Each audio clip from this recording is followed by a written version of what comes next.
What up, what up, what up? Welcome to another episode of Hourglass Talks. I'm your host, one and only Mike Lowry. Got your boy Tay Sears in the building. How you doing, man? Good morning. Straight, bro. How you living? Hey, man, can't complain, man. I'm just, happy to get on here once again, man. Chop it up. Another day in the life. Another day, another dollar. How's the fam doing? Hey, they sleep. Other than that, when they sleep, they good.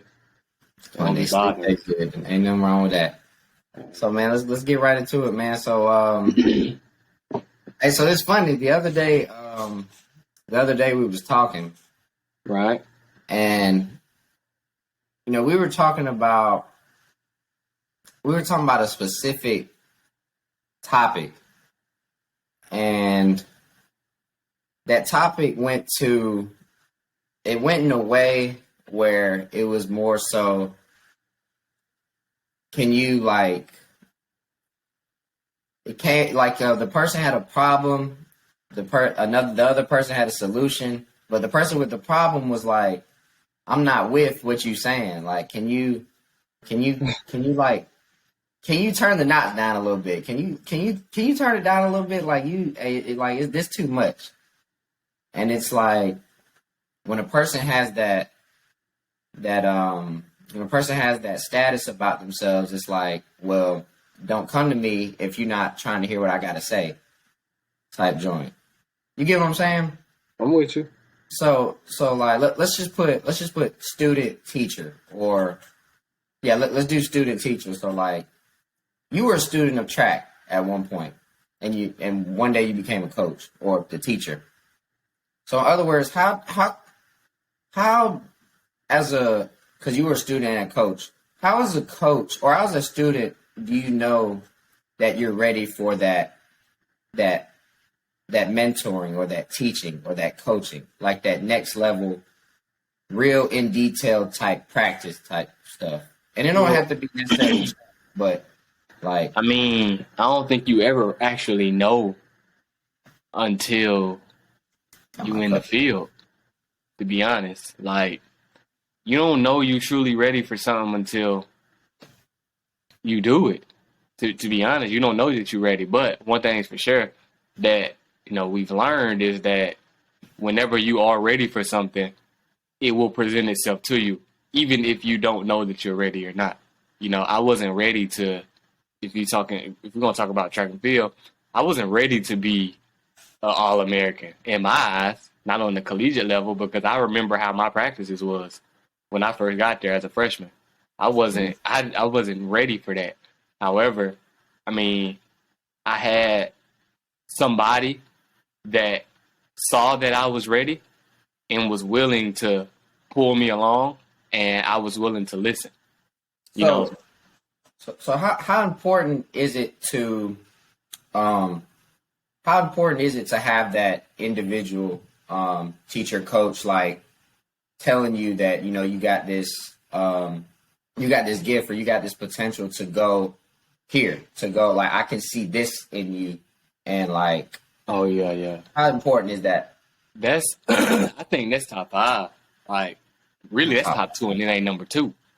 Like, when somebody see that you got potential and you don't take advantage of it, then you really selling yourself short, because they didn't have to tell you that, hey, I see this in you, especially when you trying to get to where they at. When you trying to get to where, well, if you have some type of, I get what you said, problem, and you know that they have the solution, and you don't trust their solution because you don't agree with it, when they're where you trying to be at, then they've been through what you've been through already. Yeah, then it's you messed up in the head, because see, the thing is, bro, some people think just because let me be careful. Insurance bucket. Some people think that just because you went through this type of experience and I went through that type of experience, that I can't help you get through what you're getting through because I haven't been through exactly what you've been through. But in reality, the thing in the middle that separates me and you, those experiences are the same thing. You know, whatever bad experience that you had that's not causing you to trust me because I haven't been through what you've been through, I think Right. that's nuts because there's no bad experience that weighs more than another bad experience. So, in other words, that coach, that teacher, that mentor, they, in other words, I went through my go through. I've been through that. So let's Went through backtrack. your go through. Right, right. But it's the go through. That's the part. Like my Right. process. The process is the process. Let's backtrack a little bit. I asked you how important it is to have that individual tell you that you got this potential. I can see you go here. Before that, because you were like the opportunity presents itself.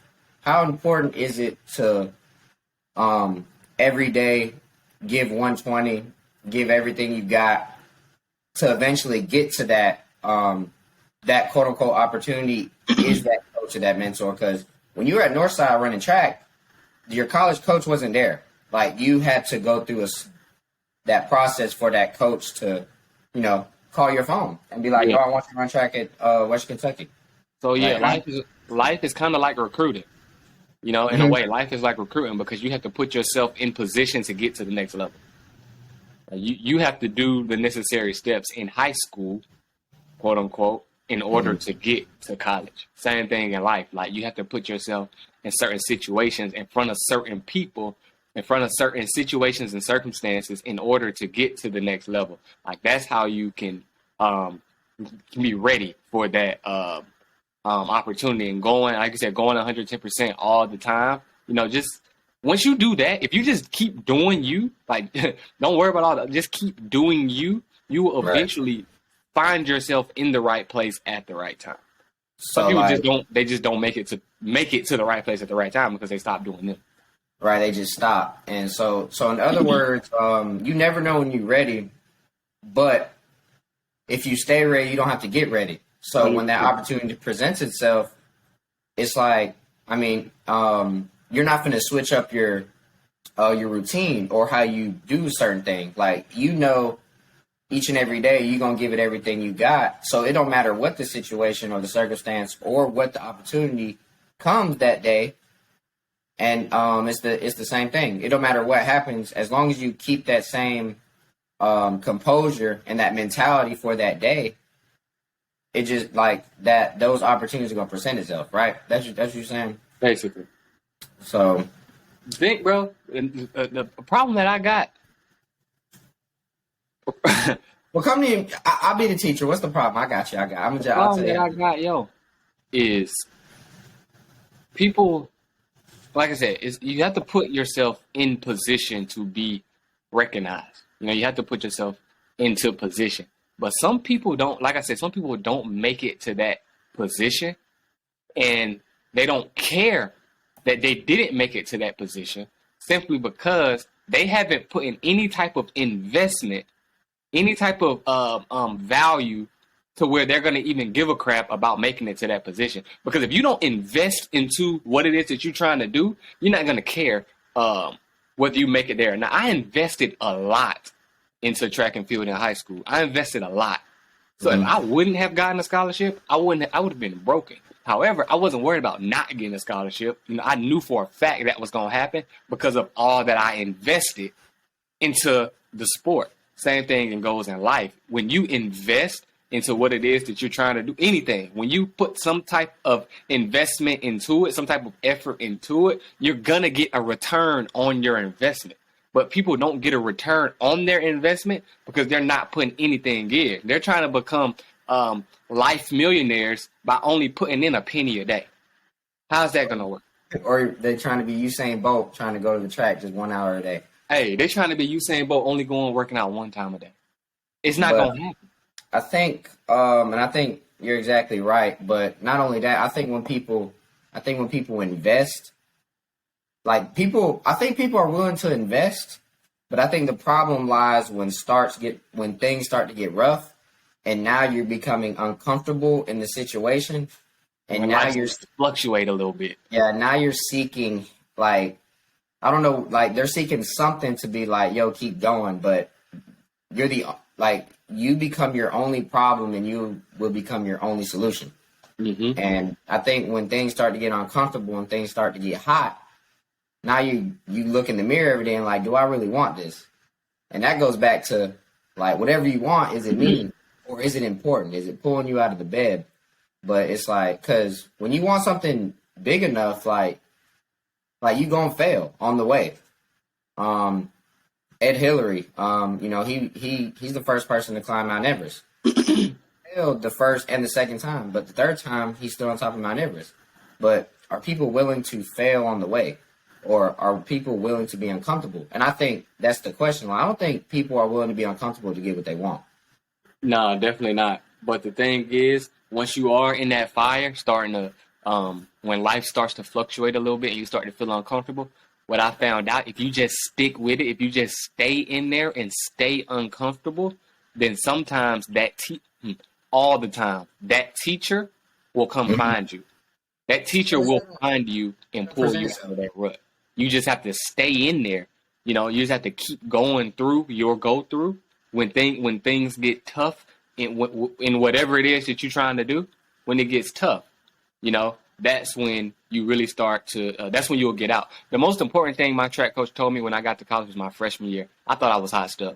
I got to practice, getting beat up at practice, and my coach told me, "Son, you will not be good at this level if you don't get comfortable with being uncomfortable." That's one of the first things my coach ever said to me. He said, "You won't be good at this level if you don't get comfortable at being uncomfortable." I took that and I said, "Cool, bring me the uncomfortable. Where he at? Let me talk to him." And I embraced being uncomfortable. That's what we have to. That's what we have to continue to embrace being uncomfortable. I like that. So you have to be comfortable being uncomfortable. And I'm gonna say this one more thing before we get off. Pressure does two things, like you said, going through your go through, and you say it's pressure. Pressure does two things. Pressure busts pipes, and pressure produces diamonds. What do you want to be? Yep. So which one you gonna be? So that's it, man. I appreciate it, man. I think that was good, man. Be comfortable being uncomfortable. Hey, that's it. Shout out to my coach for that. Shout out to Coach English for that. One of the best things he's ever said to me. But all right, man. So about to go about my day.